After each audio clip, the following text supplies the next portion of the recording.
ಅಣ್ಣ, ಇಲ್ಲಿ ಹುಟ್ಟಿರುವ ಪ್ರತಿಯೊಬ್ಬ ಮನುಷ್ಯನೂ ಕಷ್ಟಪಡ್ತಾನೆ. ಯಾಕೆ ಕಷ್ಟಪಡ್ತಾನ?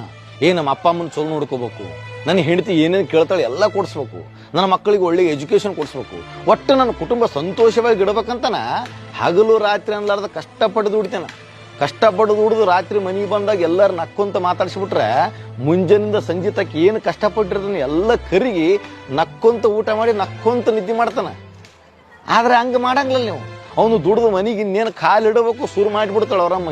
ನಿನ್ನ ಹೆಣ್ತಿಗೆಲ್ಲ ಸಾಕಾಗಿಬಿಟ್ಟದಪ್ಪ, ಒಟ್ಟು ಬಾಯಿ ಬಂದಂಗೆ ಮಾತಾಡ್ತಾಳ, ನನಗೂ ಬೈತಾಳ, ನಿಮ್ಮ ಅಪ್ಪಗೂ ಬೈತಾಳ, ಹುಡುಗರಿಗಂತೂ ಜಗ್ಗೆ ಹೊಡಿತಾಳ. ಸಾಕಾಗಿಬಿಟ್ಟದಪ್ಪ, ಸಾಕಾಗಿಬಿಟ್ಟದ. ಮತ್ತೆ ಕಂಪ್ಲೇಂಟ್ ಶುರು. ರಾತ್ರಿ ಮಕ್ಕಂಡಾಗ ಹೆಣ್ತಿ ಬಿಡ್ತಾಳು, ನಮ್ಮ ಮನೆಗ ಸಾಕಾಗಿಬಿಟ್ಟದ, ನಮ್ಮ ಮನೆಗೆ ನಾ ಆರಾಮಿದ್ದೆ, ನಿಮ್ಮ ಅಮ್ಮ ನನಗೆ ಬಾಯಿ ಬಲ್ಲಂಗೆ ಬೈತಾಳ, ನನಗಿರಕ್ಕೆ ಸಾಕಾಗಿಬಿಟ್ಟದ, ಬೇರೆ ಮನೆ ನೋಡಿಬಿಡಮ್ಮ. ಇದೆಲ್ಲ ಕೇಳಿ ಕೇಳಿ ಕೇಳಿ ಟೆನ್ಷನು. ಅವನಿಗೆ ಎದಕ್ಕರ ಬದುಕಿ ನಾನು ಯಾಕೆ ಬದುಕಬೇಕು, ಯಾಕೆ ದುಡಿಬೇಕು, ಸಾಯ್ಬೇಕಂತ ಅನ್ಸಿಬಿಡ್ತದ. ನಾ ಹೇಳೋದು ಇಷ್ಟ, ದುಡಿದು ಬಂದವನಿಗೆ ನಕ್ಕಂತ ಮಾತಾಡ್ಸಿಬಿಡ್ರಿ. ನಿನ್ನ ಜೊತೆಗೆ ನಾ ಅದಿನಂತೇಳಿ ಒಂದು ಮಾತಂದ್ಬಿಡ್ರಿ.